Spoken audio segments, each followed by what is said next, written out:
Rachel, it sounds like there wasn't just an enhanced security posture for Trump, but also Roe wanted to make it clear Kamala Harris has been getting that as well in light of just all the dangerous rhetoric and just the dynamic threat environment that he described right now in our country.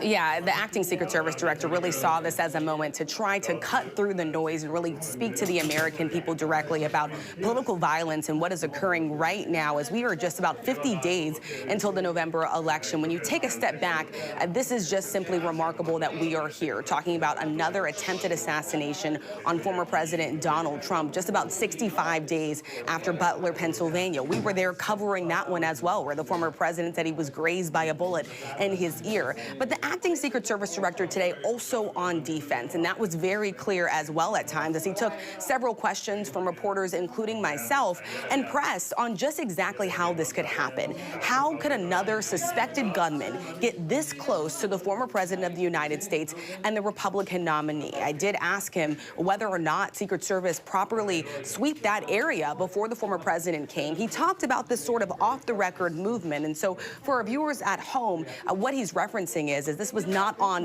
the former president's schedule, right? This was an unexpected trip to that golf course, and he insists that the Secret Service did the best that they could with what time that they have. He even called their response effective.